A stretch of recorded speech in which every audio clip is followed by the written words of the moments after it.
ngay nhật ngàn ai mà được tôi lọt ủa ra sao mà lọt ra đấy nè ngay nhật nè bà nhông tập tí nó mà nhỏ mình nhâm đi rồi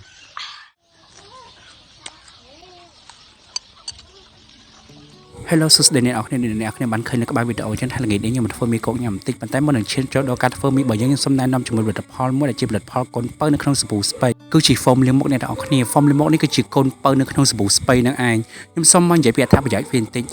សម្រាប់អត្ថប្រយោជន៍នៅក្នុងដែលសម្បូរទៅដោយជាតិវីតាមីនចម្រុះហើយប្រឆាំងនឹងភាពចាស់និងជាតិរ៉ែ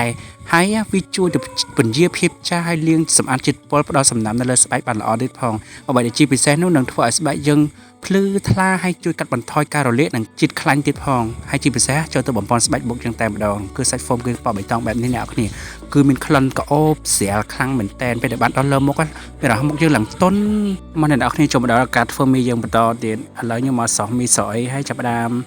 ដាក់សោះវាចឹងមកអ្នកនរគ្នាព្រោះអីមីនេះធ្វើច្រើនដែរ4កញ្ចប់ណា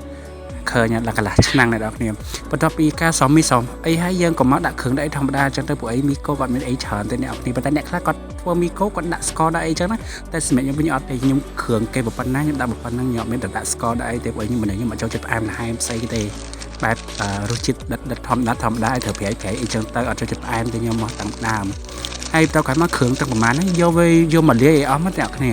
យើងលាយវាដាក់ចឹងមកមានស្អីគ្រឿងវានៅក្នុងមីនេះយកវាមកដាក់មកបន្ទាប់មកខ្ញុំអត់មានបន្លែអីច្រើនអ្នកគ្នាខ្ញុំមានតែសសក់បន្តិចហើយនឹងពងទាពីរគ្រាប់ទៀតអ្នកគ្នាបន្ទាប់មកខ្ញុំក៏បានដាក់ជៀនពងទាចឹងណា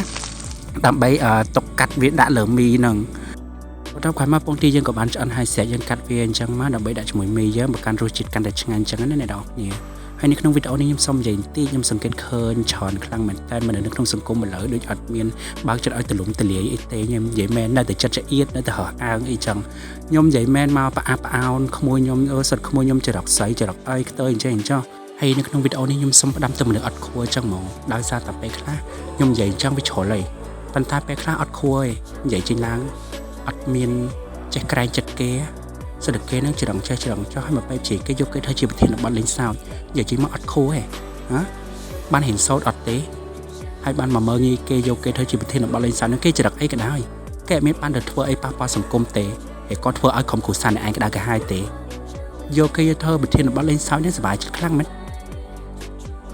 មនុស្សនេះដូចអត់មានអភិវឌ្ឍទៅមុខផងមនុស្សសម័យឥឡូវគេច្រឹកអីក៏ដោយសំខាន់គេជួយរលួយជួយគ្រួសារគេផឹងផែងហ៊ានសោតគេអត់មានពេលទៅនិយាយដើមគេពីមួយទៅមួយឲ្យពេលជ្រឹយគេសិតគេច្រងចេះច្រងចោះឯងត្រូវហ៊ានហួសនៅជាមួយខ្លួនឯងឲ្យមានសេចក្តីសុខជាមួយខ្លួនឯងកុំដើរនិយាយពីគេច្រងចេះច្រងចោះហើយវីដេអូខលខ្ញុំនឹងចេញមកនិយាយទៀតអ្នកនរគ្នាវីដេអូនោះមានតែប៉ុណ្្នឹងទេអរគុណ See you